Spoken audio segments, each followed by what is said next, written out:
ወሰዱሱ ለየካቲት በዛቲ ዕለት አይረፍ። ኤፍሬም መታሰቢያው ነው። በረከቱ ጋራት። በዚችም ዕለት የጴጥሮስና የሶፊያ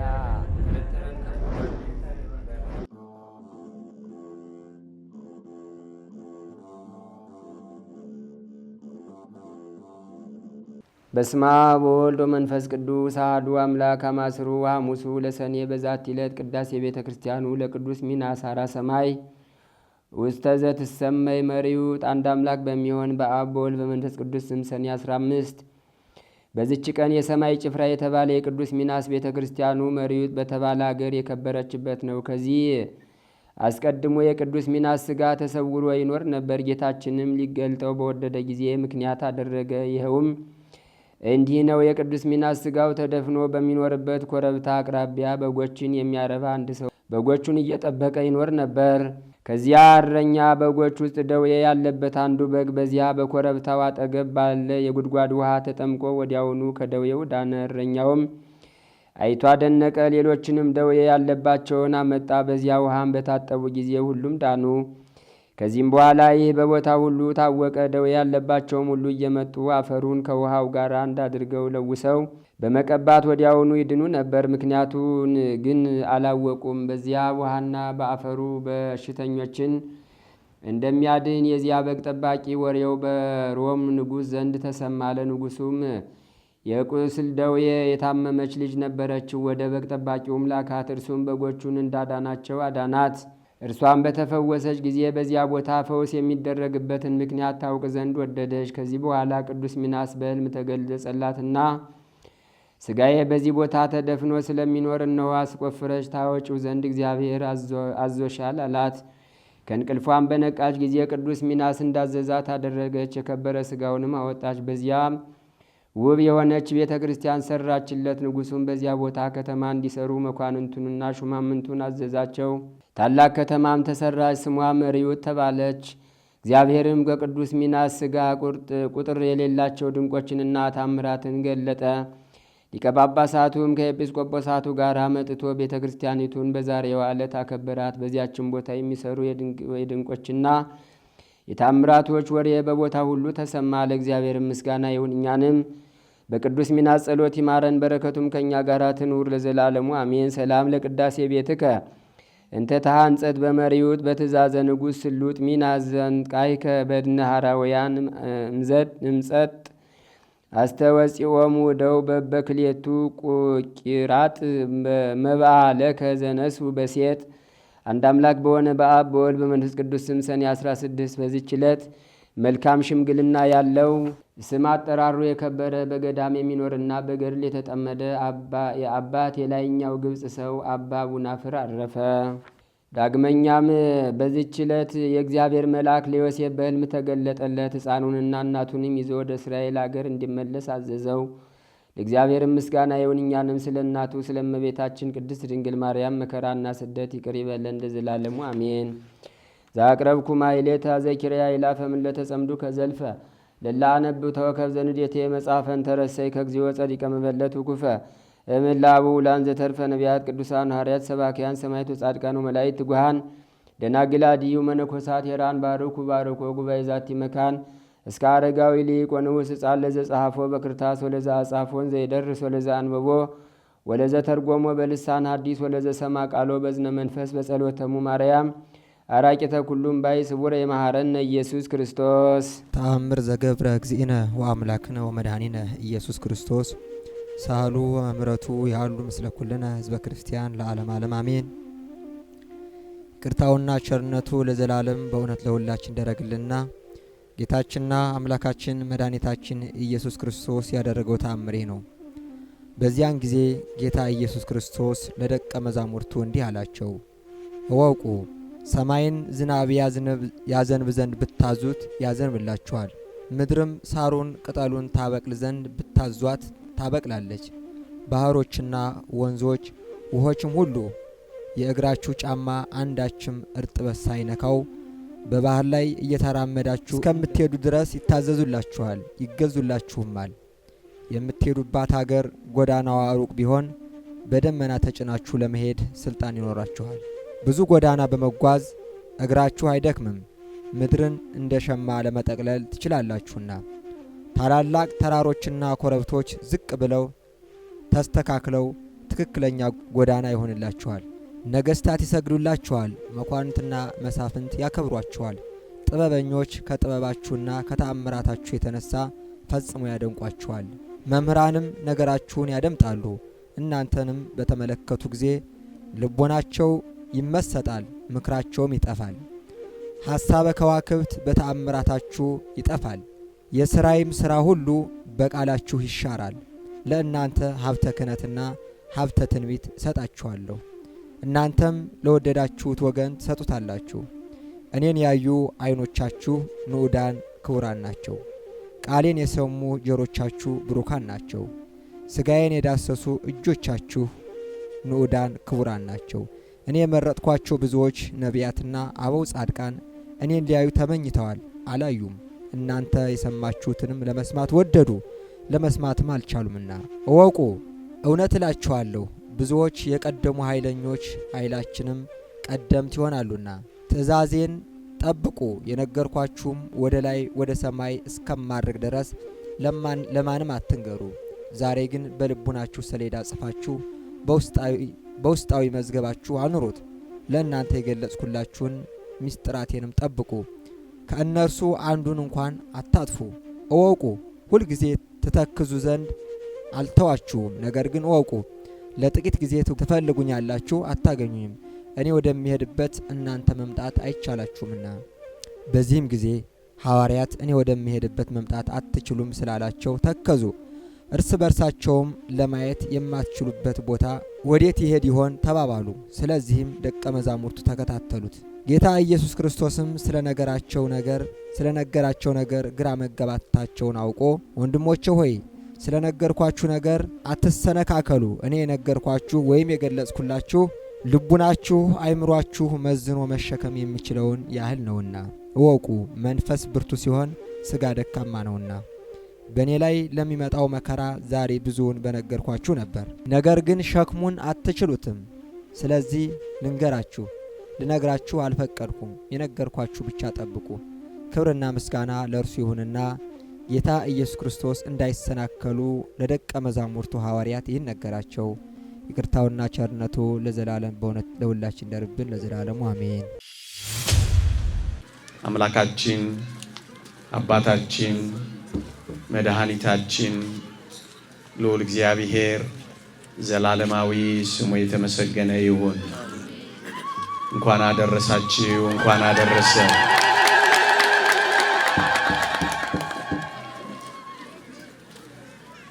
ዛሬ የምናከብረው አንድ ወጣት የክርስቶስ ምስክር ነው። ሰማዕት ማለት ምስክር ማለት ነው። ስለዚህ የክርስቶስ ምስክር ነው ጥቂት የምነግራችሁ። ከአንድ ታሪኩ ልጀምር። በማሪዮት በግብፅ የዚህ የከበረ ሰማዕት የቅዱስ ሚናስ ቤተክርስቲያን እየታነጸ ነበረ። በዚያ ቀን ከ9 ሜትር ከፍታ ላይ ዮሴፍ ሲራክ የሚባል መሐንዲስ ቤተክርስቲያኑ ከሚታነጽበት ከ9 ሜትር ከፍታ ላይ ይወድቃል። አካሉም ይቀጠቀጣል፣ ከጆሮም ደም ይፈሳል። ይሄ ዮሴፍ ሲራክ የዚህ ቤተክርስቲያን አዲስ የሚታነጸው የቅዱስ ሚናስ ቤተክርስቲያን መሐንዲስ ነው እና ከታላቅ ከፍታ ላይ ወደቀ። ሰውነቱም ተቀጠቀጠ። በጆሮ ግንዱም ደሙ ፈሰሰ። በሞትና በሕይወት መካከል እያለ ሰማዕቱ ማር ሚናስን እየተማጸኑ በችኮላ ወደ ሆስፒታል ወሰዱት። ፕሮፌሰር ሳሙኤል የሚባል አንድ ሐኪም የዕለቱ ተረኛ ነበረ። ይህንን መሐንዲስ ሲያየው እጅግ በጣም አዘነ። ምናልባት ቢተርፍልኝ እንኳን ለዘላለም ሰውነቱ ሳይንቀሳቀስ ሽባ ሆኖ ነው የሚኖረው ብሎ ነገራቸው። ከመፈጥፈጡ የተነሳ ሕዋሳቱ የማይሰራ ሆነው ተቀይረው ነበረ። ይህን የሰሙ ወገኖቹ በጣም አዝነው ማር ሚናስን ይማጸኑ ጀመረ። ማር ማለት ቅዱስ ማለት ነው በሶሪያ ቋንቋ። በዛች ሌሊት ግን እኔ የባህር ኃይል ሰራተኛ ነኝ ያለ አንድ ወጣት አስፈቅዶ ወደዚያ ሆስፒታል ገባ። መድኃኒትም አዘዘለት። ይሄ መርከበኛ ወጣት መድኃኒት አዞለት ከሆስፒታሉ ወጣ። ምዕመናን በጣም ይደንቃቸዋል። ሕዋሳቱ አብቅተዋል። ምናልባት ከተረፈ እንኳን የአልጋ ቁራኛ ይሆናል የተባለው ይሄ ዮሴፍ ሲራክ የተባለ መሐንዲስ በዛች ሌሊት ድኖ ቆሞ ነበረ። ነርሷ በጣም ትደነቅና ዮሴፍ ሲራክ በመዳኑ ብትደሰትም አንድ ተራ የባህር ኃይል ሰው እንዴት መጥቶ መድኃኒት ያዝለታል እንዴትስ ይድናል ብላ ግራ ትጋባና ወደ ገዳሙ አበምኔት ስልክ ትደውላለች። የምታውቁት ነገር አለ? ኧረ የለም። ፈጥና ስልኩን ትዘጋና ወደ መሐንዲሶቹ ኃላፊ ትደውልና አንድ የባህር ኃይል ሰው መጥቶ አዳነኝ ይላል። ስለዚህ ሰው የምታውቁት አለ? ኧረ የለም። መጨረሻ ላይ ወደ ባህር ኃይል ጤና ሚኒስቴር ትደውልና እንዲህ አይነት ሐኪም አለ እናንተ ጋር? ኧረ የለም። እንግዲያውስ ማን ፈወሰው? ዮሴፍ ሲራክ ከ3 ቀን በኋላ በጣም ደህና ሆኖ ይጠይቁታል። እኔ ምን አውቃለሁ ባህር ኃይል ነኝ ብሎ መጣ። ግን እኔ ማውቀው ቅዱሱ ሰማዕት ማር ሚናስ እንደፈወሰኝ ብቻ ነው ማውቀው አላቸው። ለካ ያ ባህር ኃይል የነበረው ወጣት እጅግ ተአምረኛው፣ እጅግ አስደናቂው፣ እጅግ ባለ ግርማ ሞገሱ አጽሙ እንኳን ሳይቀር እንደ ፀሐይ የሚያበራ ታላቁ ሰማዕት ማር ሚናስ ነበር የፈወሰው። ይህ ሰው ከሳምንት ረፍት በኋላ ወደ ስራ ይመለስና ከ9 ሜትር ከፍታ ብቻ አይደለም ወደ 24 ሜትር ከፍታ ላይ ይሆንና አዲሱ ስራውን በታላቅ ትጋት ያከናውን ጀመረ። ምክንያቱም ማር ሚናስ ቅዱሱ ሰማዕት ከሞት አድኖታልና። ይህ ሰማዕት የ24 ዓመት ወጣት ነው። በዲዮቅልጥያኖስና በመክስሚያኖስ ጋሻ ጃግሬዎች ወገኖቼ አንገቱን በሰይፍ ተመትሮ ሰማዕትነትን የተቀበለ አስደናቂ ወጣት ነው። ወገኖቼ ይሄ ወጣት በ12 ዓመቱ አባቱን በ15 ዓመቱ ደግሞ እናቱን ያጣ ያለ ተንከባካቢ ብቸኛ የሆነ ወጣት ነው። ወገኖቼ በዚህ ያላኮረፈ ደግ አባቱን ምስኪን እናቱን በማጣቱ ምክንያት በእግዚአብሔር ላይ ጀርባውን ያላዞረ አስደናቂ ወጣት ታሪክ ነው የምነግራችሁ ወገኖቼ።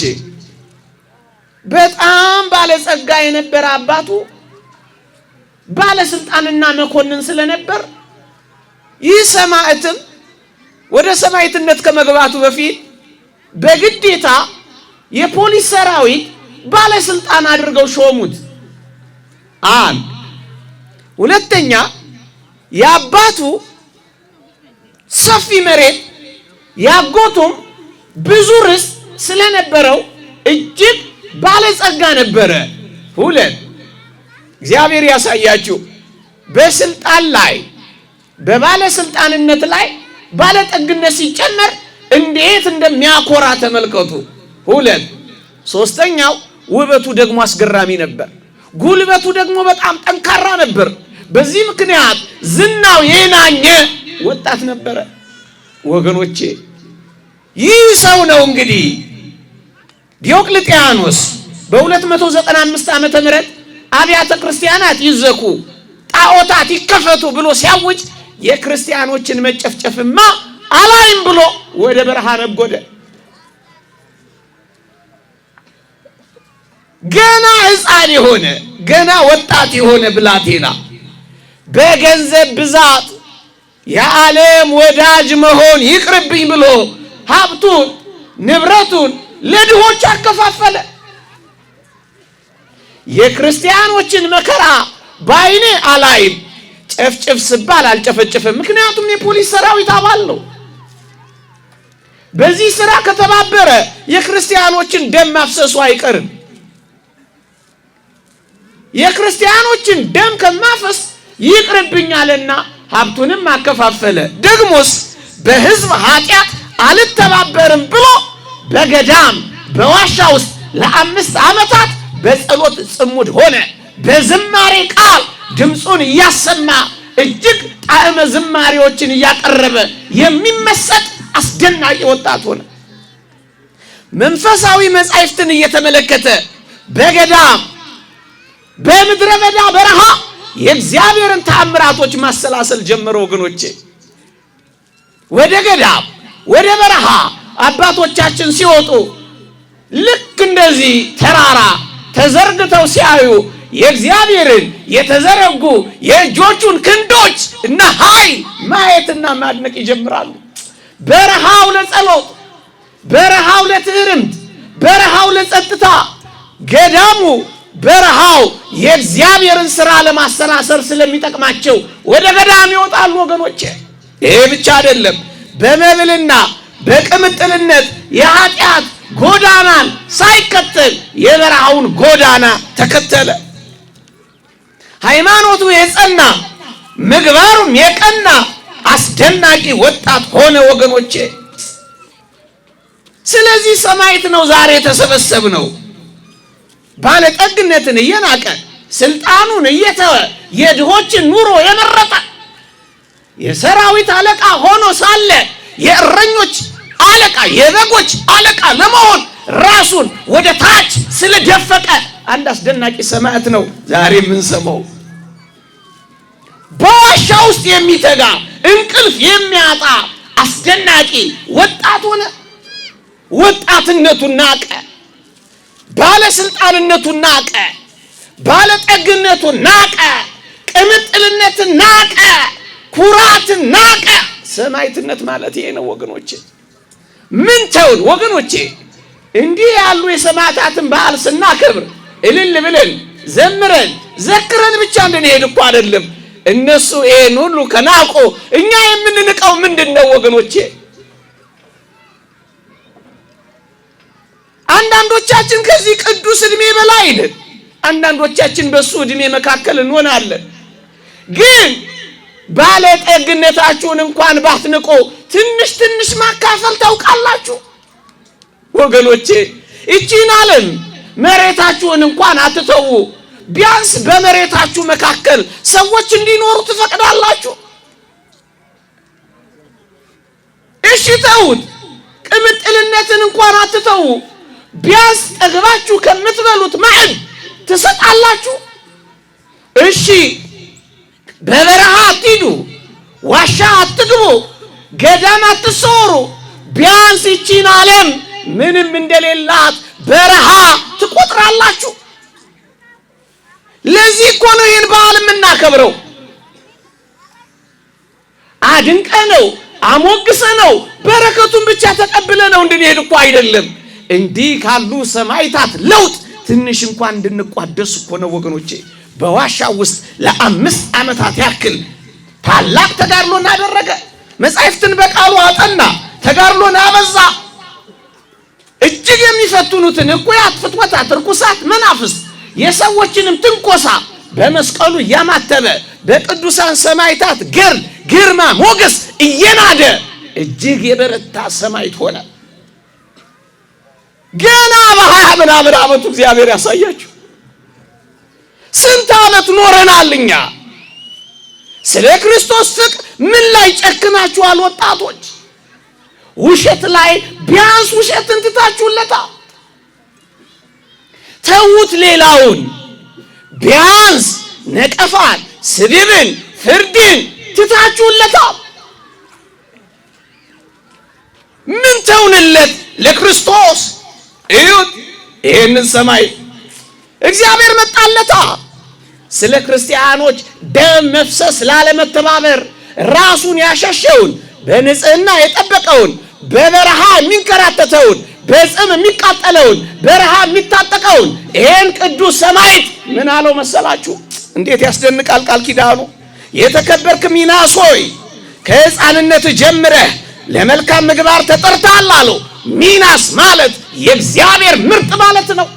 ተጠርተሃል አለው።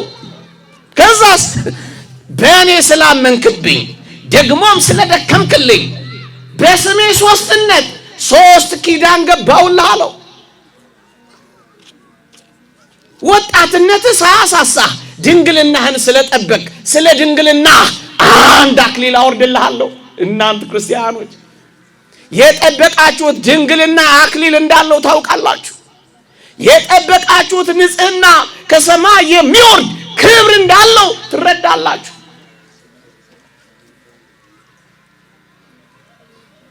ስለ ትዕግስት አለው። አጋንንትን ስለታገስ፣ ንቀ ስለተውክ፣ ስለ ገዳማዊ ሕይወትህ፣ በበረሃ ስላለው ማንነትህ 2ኛ አክሊል እልክልሃለሁ አለው። 3ኛው አሁን አይደለም ከጥቂት ጊዜ በኋላ ስለምትቀበለው ሰማዕትነትህ 3 አክሊልን እሰጥሃለሁ አለው። እንዴት ያስደንቃል! እግዚአብሔር እንዲህ አለው፣ በስምህ በተጠራች ቤተክርስቲያን፣ ዛሬም በታነጸች ቤተክርስቲያን በስሜ ተሰብስበው ስሜን እንዲያመሰግኑኝ ምክንያት ሆነሃልና አለው።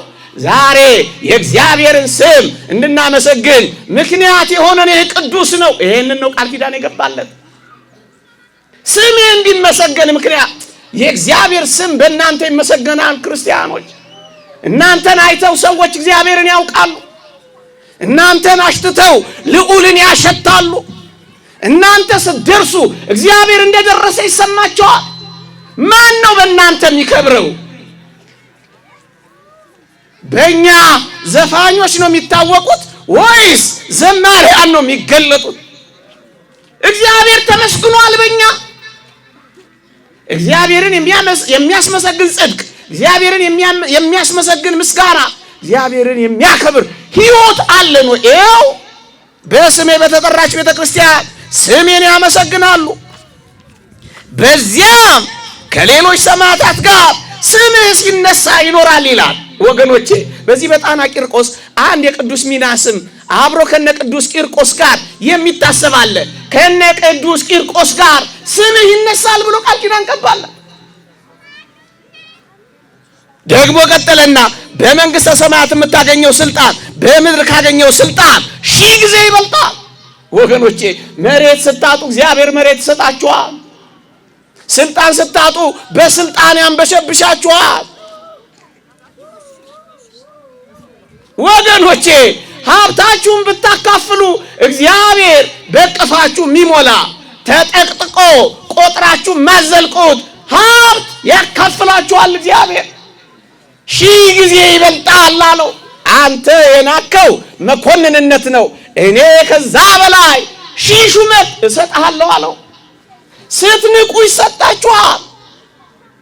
ይህችን ዓለም ስትረግጡ ያከብራችኋል።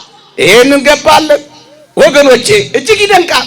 ከክፉ እይታ ርቀ ወጣህ፣ አንተ ግን ሕፃን አይደለህም አረጋዊ ነህ አለው። ወጀል ካሉ እኛ እንዴት ይሆን የምናያት? ይህን ወጣት ተመልከቱ። የሚያሳሳ ውበቱን እጅግ የሚያጓጓ ጉልበቱን ወደ ውስጡ አልተመለከተም።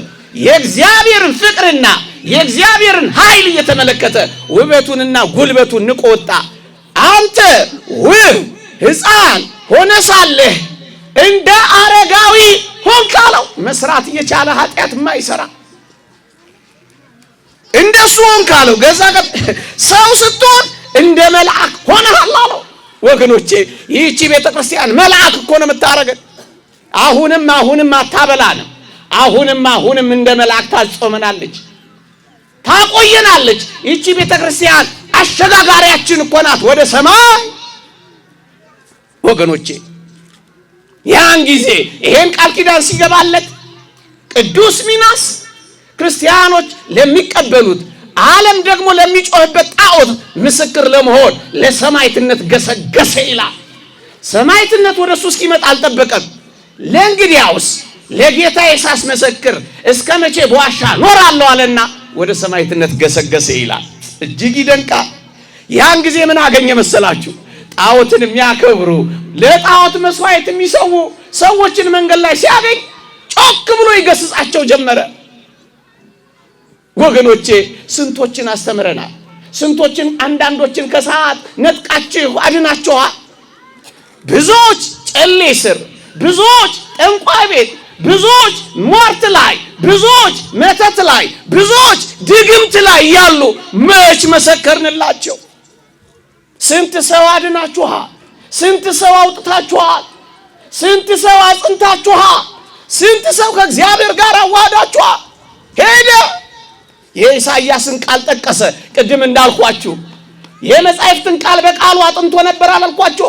ትንቢተ ኢሳይያስ ምዕራፍ 65ን እየጠቀሰ ሞገታቸው። ያዙትና አንተ ማን አሉት? እኔ ክርስቲያን ነኝ አላቸው። አቤት እንዴት ይደንቅ! እኔ ክርስቲያን ነኝ አላቸው እንደ ቅዱስ ቂርቆስ። ከዚያም ተቆጡበት። ሕዝቡንም በዓሉንም የምትበጠብጥ አንተ ለመሆኑ ማን አሉና ደሙ እስኪፈስ ድረስ መሬቱ እስኪርስ ድረስ ደም መሬት ጋር አስጠግተው ቀጠቀጡት ይላል። መሬቱ በደም ራሰ ይላል። እኔ ክርስቲያን ነኝ ወገኖቼ። ክርስቲያን የሆነው የላመ የበላን የጣመ የጠጣን በሞቀ የኖርን አይደለም። እንደዚህ ምስክር ልንሆን ነው። የቃል ምስክር በትምህርት የሕይወት ምስክር በሰማዕትነት የሞት ምስክር ልንሆን። ሕይወታችን ምን ያህል ስለ እግዚአብሔር ፍቅር ይመሰክራል? ይሄ የኑሮ ምስክር ይባላል። የቃል ምስክር ስለ ሕያው እግዚአብሔር እየተናገርን ራሳችንን ሰዎችንን የምናንጸው ይሄ የቃል ምስክር ይባላል። ሶስተኛው ደግሞ በሞት በኩል በሰማዕትነት በኩል ለእግዚአብሔር የምንመሰክረው ምስክርነት አለ። ይሄ የሞት ምስክር ይባላል። ክርስቲያኖች እንዳይጨፈጨፉ አልተባበርም ያለው ይህ ደግ ወጣት መጨፍጨፍ ጀመረላችሁ። ጥቂት ነገሩን ልንገራችሁና ነገሩን ወደ መቋጨት ልሂድ ወገኖቼ። እጅግ አስገራሚ ግርፋትን ገረፉት ይላል። በጨንገር ገረፉት። ደሙ እስኪፈስ ገረፉት።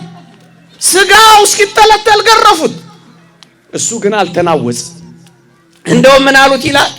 ይልቅስ ለወጣትነትህና ለውበትህ ዘንለት አሉት ይላል። በውበቱና በወጣትነቱ ደለሉት። ከዚህ የበለጠ ከባድ ፈተና አለ። መከራ እያጸኑበት በእጁ ደግሞ በጆሮ ደግሞ እየደለሉት እንዴት እንደሚሸነግሉት ተመልከቱ። እንደውም ምን አሉት? ከዚህ በላይ አሰቃቂ አደጋ ሳይገጥምህ ቶሎ በል ለጣዖታችን ስገድ አሉት። እሱስ ምን አለ መሰላችሁ? ምንም አይነት መከራ ከጌታዬ ፍቅር አይለየኝም አለ።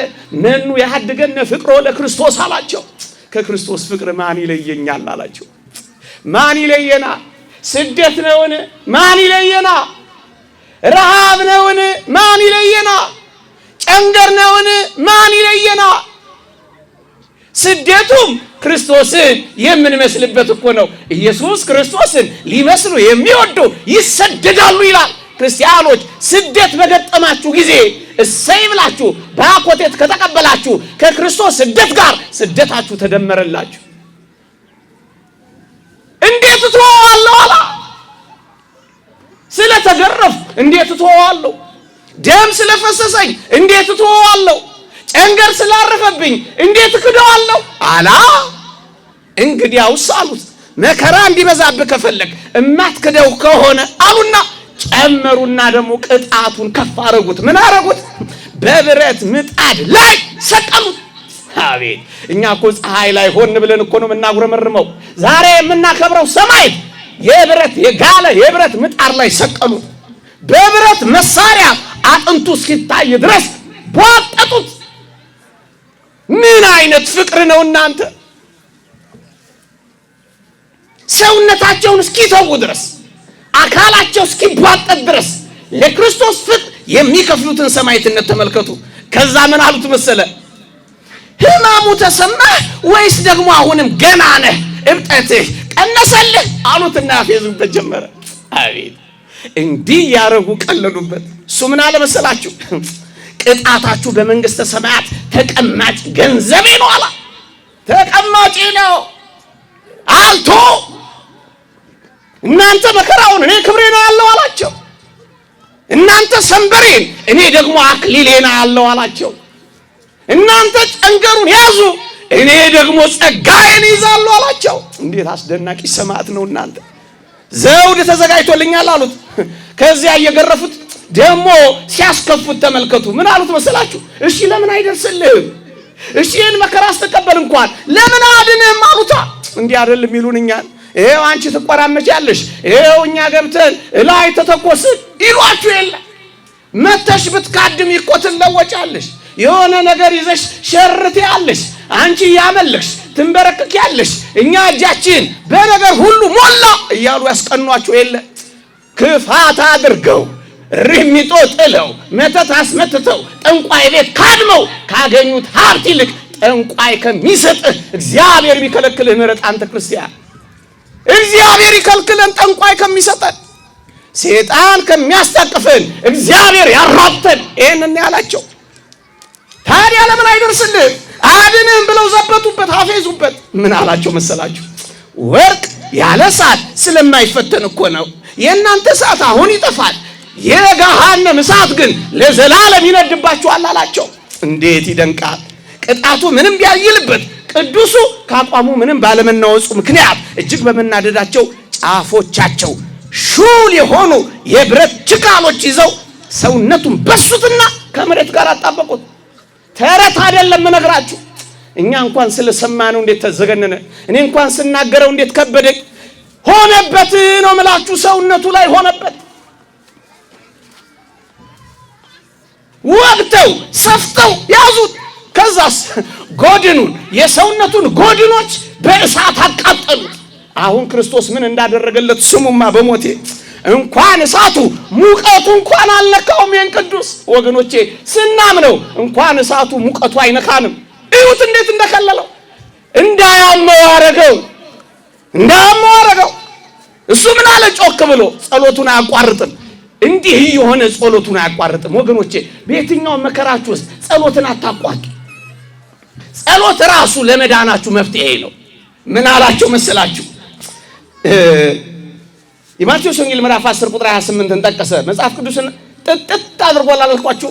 ስጋን የሚገሉትን ነፍስን ግን መግደል የማይቻላቸውን አትፍሩ፣ ይልቅስ ስጋንም ነፍስንም በገሃነም ሊያጠፋ የሚችለውን እግዚአብሔርን ፍሩ ካላቸው በኋላ በተቀደሰ ስሙ አምነው መከራ ለሚቀበሉ ሁሉ ሰላም፣ ብርታት፣ ጥንካሬ ይበዛላቸዋል ሲላቸው አንድ ጊዜ ጉንጩን ተናደው መቱት። ጥርሶቹ ረገፉ። ሲያበሳጩት የበለጠ ኃይል፣ ብርታት፣ ሰላም፣ ጥንካሬ እያገኘ ሄደ። የበለጠ ክርስቲያን ስንሆን የበለጠ ጠንካራ ነው የምንሆነው ወገኖቼ። በዚህ ብቻ ያበቁ መሰላችሁ? ወደ ሌላ ቦታ አዘዋወሩት። ለፍርድ በምትቀርብበት ቦታ ሁሉ አይዞህ እኔ እግዚአብሔር ካንተ ጋር ነኝ አለዋ። ከዛስ ያ ሁሉ መከራ የተቀበለው ፊቱ ብርሃናዊ ገጽ ሆኖ በራላችሁ። ይገባል፣ በእውነት ይገባል።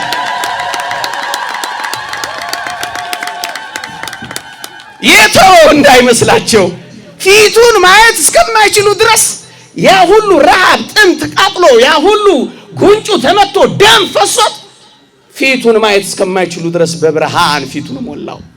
እግዚአብሔር ያደርጋል አያደርግም? በወህኒ አሰሩት። ወህኒ ሲገባ ቁስሎቹን እያየ ጥዝጣዜውን እየተመለከተ ተስፋ እየቆረጠ አልኖረም። አዲስ ሰው ሆነና እንደገና ክርስቲያኖቹን ያጽናናና ያስተምር ጀመረ። አቤት! እኛ እኮ አልጋ ላይ ቁጭ ብለን ራስ ምታት ካመመን እንኳን አንጸልይ፣ እንኳን አሞን ቴሌቪዥን ቻናል ከከፈትን እንኳን አንጸልይም እኮ። እንኳን መከራ ደርሶብን በሾክ ብረቶች ተወግተን አይደለም ማበጠሪያ ከያዘን መስታወት ፊት ከቆምን እኮ እግዚአብሔርን እንረሳዋለን። እዩት፣ እየቆሰሉ ጌታችን ተገለጠለትና ቁስሎቹን ፈወሰው። ቅዱስ ቅባ ቅዱስም ቀባው፣ ጸጋና ሰላም ሰጠው ይላል። ቀባውና ቁስሎቹን ፈወሰለትና ሄደ። አሁን ምን እንደሆነ ስሙ። በሞቴ የሚደንቀውን ነገር ደግሞ ስሙትማ። ልክ ይሄ መሆኑን አላወቁም። እሱ ግን ተንበረከከና ጌታችን መድኃኒታችን ኢየሱስ ክርስቶስ ስላደረገለት ታላቅ ጸጋ ልክ እያመሰገነ ያለ ናው ጣሉትና በመጋዝ ይሰነጥቁት ዘንድ ወደ መጋዝ ቦታ ወሰዱት። እንደገና በመጋዝ እንዲሰነጠቅ ታዘዘና መጋዙን ቅዱሱ ሰውነት ላይ አምጥተው ገና ሲያሳርፉት መጋዙ ቀለጠላችሁ። ሰም ሆኖ እሳት ውስጥ እንደገባ ሰም መጋዙ ብረት አይመስልም። ሰም ሆኖ ቀለጠላችሁ። ይህ የእግዚአብሔር ኃይል ነው። ፈቃዱ ሆኖ ልንሞት እንችላለን እንጂ እግዚአብሔር ከሞትና ከመጋዝ እንኳን የሚያወጣ አምላክ ነው ያላችሁ። ይህን አምላክ አጣጥሙት፣ እወቁት። ተንጠባጠበ። ብረቱ እሳት ውስጥ እንደገባ የቅዱሱን ሰውነት ሲነካ ብረቱ ተንጠባጠበላችሁ። አቤት እግዚአብሔር! እኛ እኮ የምናመልከውን ገና አላወቅ ነው። በመጨረሻ ግን እግዚአብሔር ፈቃዱ መሆኑን ሲገለጥና ሲታወቅ አንገቱን ተቆርጦ ወደ እሳት እንዲጣል ተፈረደበት። እርሱ ግን እየዘመረ አንገቱን ወደሚቆረጥበት ቦታ በታላቅ ሐሴትና ዝማሬ ሄደ። ትዘምራላችሁ፣ ሲርባችሁ ትዘምራላችሁ፣ ሲጠማችሁ ትዘምራላችሁ፣ መሶባችሁ ባዶ ሲሆን ትዘምራላችሁ፣ ሲያማችሁ ትዘምራላችሁ። ይህ እኮ ከክርስቶስ መከራ ጋር መካፈል እኮ ነው። ይሄ እኮ ሰማያዊ፣ ይሄ እኮ ነው ሰማዕትነት። ከኛ እኮ የሚጠበቀው ሰማዕትነት እኮ ይሄ። ከዚህ ቅዱስ በረከት ለማግኘት ከመጣ ይሄንን ህይወት ቀስ በቀስ መለማመድ አለብን። ከዛስ በ301 ዓመተ ምህረት በዲዮቅልጥያኖስና በመክስሚያኖስ ጋሻ ጃግሬዎችና ጃቢዎች በ301 ዓመተ ምህረት አንድም ሳይንፈራገጥ በማረጃቸው ቦታ ተመቻችቶ አንገቱን ሰጣቸው። ቀሉት፣ አንገቱን ቆረጡት፣ ሰውነቱን እሳት ውስጥ ለ3 ቀናት አቆዩት። አንድም ግን የመቃጠል ምልክት በሰውነቱ ላይ አልታየም። ይህ ደግሞ ያስደንቅ ወገኖቼ። ጥቂት ነገሮችን ላስታውሳችሁ። ይህ ቅዱስ ስጋውን መቃብሩን ከአንድ ቦታ አንድ ቦታ ሲያንከራትቱት ቆዩ። እሱም ብቻ አይደለም፣ ከሞተ በኋላ የከበረ ቅዱስ ስጋውን አስከሬኑን እረፍት አሳጡት፣ አንከራተቱ፣ ደበቁት። ግን እግዚአብሔር ባወቀ እሱ በወደደው ቀን እግዚአብሔር የቅዱሱን ስጋ ገለጠ። አንድ እረኛ አየና በጉ ታማበት ነበረ፣ ሽባ ሆና። ከቅዱሱ አስከሬን ያገኘውን አፈር ዘገን አደረገና እረኛ ነው፣ ከበግ ውጭ ሕይወት የለው፣ በጓን ቢነካት ጊዜ አፈፍ ብላ በጓ ተነሳቻ።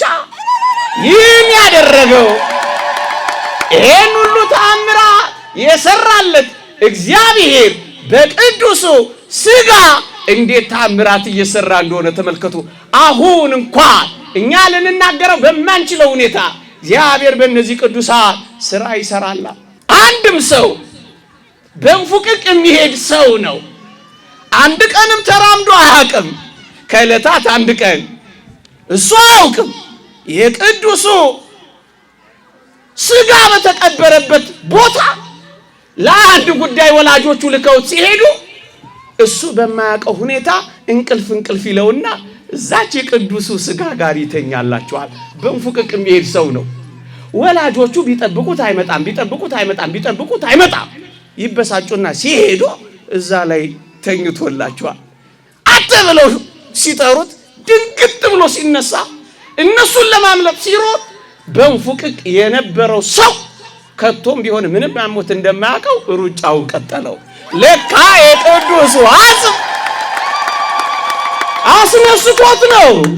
ወገኖቼ መጽሐፍ ቅዱስ ለዚህ ነው ግልጽ ትምህርት ስለ ቅዱሳን የሚነግረን። ግልጽ ትምህርት ነው የሚነግረን። ለምንድን ነው እንዲህ አይነት ደጋግ ቅዱሳን ተጋዳይ ሰማዕታትን የምናከብራቸው? ጥቂት ነጥቦችን ልንገርና ላብቃ። መጽሐፍ ቅዱስ እንዲህ ይላል፣ ክርስቶስ የቤተ ክርስቲያን ራስ ነው። ቤተ ክርስቲያን የክርስቶስ አካል ናት። በቤተ ክርስቲያን ውስጥ ያለን ክርስቲያኖች ደግሞ ብልቶች ወይም ሕዋሳት እንባላለን። አንደኛ ቆሮንቶስ ምዕራፍ 12ን ተመልከቱት። እዩ፣ ልብ ብላችሁ ስሙ። ክርስቶስ ራስ፣ ቤተ ክርስቲያን ወይም ማኅበረ ኅብረቱ አካል፣ እያንዳንዶቻችን ደግሞ እንደ ብልቶች ነን ይላል ቅዱስ ጳውሎስ። እና ይቀጥልና ምን ይላል መሰላችሁ? ከብልቶች አንዱ ቢከብር ሌሎቹ ብልቶች ከከበረው ብልት ጋር ሆነው አብረው ደስ ይላቸዋል ይላል።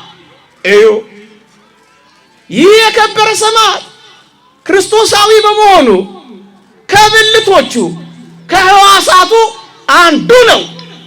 ይህ ሰማዕት ክብር ይግባውና ሲከብር እውነተኛ ብልቶች እውነተኛ ሕዋሳት የሆን እኛ አብረን ደስ ይለናል። ለምን? አንድ የክርስቶስ ሰማዕት ከብሯላ። እዩ፣ ከብልቶች አንዱ ሲከብር ሌሎቹ ብልቶች ደስ ይላቸዋል ይላል። ለምን ደስ ያለን መሰለ? የኛ ብልት አንዱ ሕዋስ ሚናስ ስለከበረ ነዋ። እንዲህ ያሉ ሰማዕታት ሲከበሩ የሚከፋችሁ ከሆነ እናንተ ክርስቶሳውያን አይደላችሁ። ምን ታከብሯቸዋላችሁ? ምን ታስቧቸዋላችሁ? ምን እዚህ ተሰበሰባላችሁ ካሏችሁ ንገሯቸው፣ እነሱ የኢየሱስ ክርስቶስ አይደሉም። እውነተኛ ቤተ ክርስቲያን ወንድሞቿ ድል ሲነሱ የምታከብር ቤተ ክርስቲያን ናት። እደግመዋለሁ፣ ሚናስ ክርስቶሳዊ በመሆኑ ታላቅ ወንድማችን ነው። ይልቁንም ቅዱስ አባታችን ነው። እሱ ሲከብር ደስ ካላለን ካኮረፍንማ ምኑን ክርስቲያኖች ሆን? አንዱ ብልት ሲከብር ሁላችን ደስ ይለናል። አንድ ሁለተኛ መጽሐፍ ቅዱስ እንዲህ ይላል፣ መጠቅለያዬ ነው። ምሳሌ ምዕራፍ 28 ቁጥር 12 ጻድቃን ድል ባደረጉ ጊዜ ብዙ ክብር አለ ይላል። ምን ባደረጉ ጊዜ?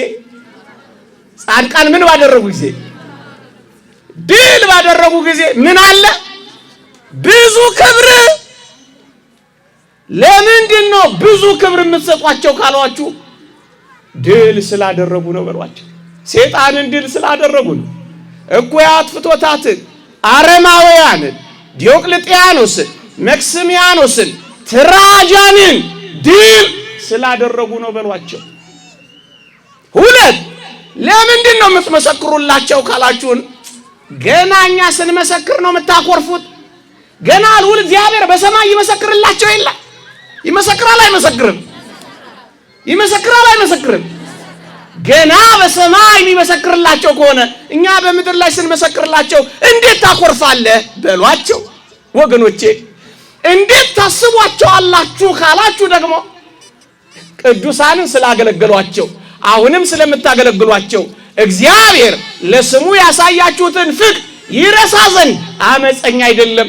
እግዚአብሔር ቅዱሳንን የሚያስብ ከሆነ እኛ ቅዱሳንን እንዴት እንረሳለን በሏቸው።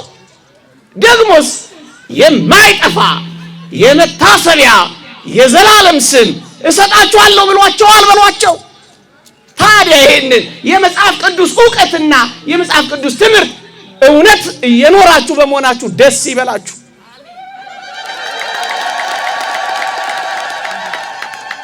ደስ ይበላችሁ ወገኖቼ። ለምንድን ነው ሰማዕቱን የምትፈልጉት ካሏችሁ ደግሞ የእግዚአብሔርን በረከት ፈልገን ነው በሏቸው። የእግዚአብሔርን ድንቅ ሥራ እያደነቅን ነው በሏቸው። እግዚአብሔር ጥበብንና ጸጋ የሞላባቸው እንዲህ ያለ ተአምራት ካደረጉ ሰጪውማ እንዴት ልዩ ነው ብለን እንመሰጣለን በሏቸው። በረከት ፈልገን የመጣ ነው። የጻድቅ በረከት ለዘላለም ይኖራል። ከቅዱስ ሚናስ በረከትና ረድኤት ለሁላችንም ያሳትፈን። እንደሱ እንኳን ባይሆን ጥቂት ተለማምደ የቀረበ ሕይወት እንድንኖር ነው ክርስቲያን የሆን ነው። በዓል አክብራችሁ ብቻ እንድትሄዱ እሱ በረከት ነው። እሱ ጸጋ ነው። እሱ ታላቅ ክብር ነው። ከዚያ በላይ ግን ጥቂት ነገር እየተዋችሁ እንድትኖሩ ትለመናላችሁ። ራሳችሁን ለመጪው ዘመን መከራና ሰማዕትነት ቢያንስ የምታዘጋጁት እንዲህ ያሉ የሰማዕታትን ዜና ከሰማችሁ ነው ወገኖቼ። ከበዓሉ በረከት ረድኤት ለሁላችንም ያሳትፈን። አሜን። ከቅዱሳን ረድኤት በረከት ያሳትፈን። የአባቶቻችን የቅዱሳን በረከታቸው ትርዳን፣ ትጠብቀን። በስራችን ሁሉ የእግዚአብሔር ቸርነት አይለየን። ሀገራችንን በጽኑ ሰላም ይጠብቅልን፣ ህዝቡን ከህዝብ ያስማማልን። በዓለም የተበተኑትን ህዝበ ክርስቲያን ወገኖቻችን በቸርነት ጠብቅልን። አቡነ ዘበሰማያት ይትቀደስ ስምከ ትምጻእ መንግሥትከ ወይኩን ፈቃድከ በከመ በሰማይ ከማሁ በምድር ሲሳየነ ዘለለ ዕለትነ ሀበነ ዮም ህድግ ለነ አበሳነ ወጌጋየነ ከመ ንሕነኒ ንህድግ ለዘአበሰለነ የታበአነ እግዚኦ ውስተ መንሱት አላ ድነን ነው ባልሃንም ኩሉ እኩይ እስመ ዚአከ ይእቲ መንግሥት ኃይል ወስብሐት ለዓለመ ዓለም። በሰላመ ቅዱስ ገብርኤል መልአክ ወእግዝእቴ ማርያም ሰላም ለኪ ድንግል በህሊናኪ ወድንግል በስጋኪ እመ እግዚአብሔር ጸባኦት ሰላም ለኪ ብሩክት አንቲ እምአንስት ወብሩክ ፍሬ ከርስኪ ተፈሥሒ ፍሥሕት ወምልዕተ ጸጋ እግዚአብሔር ምስሌኪ ሰአሊ ወጸልይ ምህረታ በፍቅር ወልድኪ ኢየሱስ ክርስቶስ ከመ ይስራይ ለነ ኃጣውኢነ ተማሂፀነ ብኪ ኦ እግዚእ ኢየሱስ ክርስቶስ ሰራይ ኃጢአት ስራይ ኃጢአቴ ወኃጢአተ ኩሉ ህዝብ ከማይሰራ ኃጢአት እግዚአብሔር ይፍታ።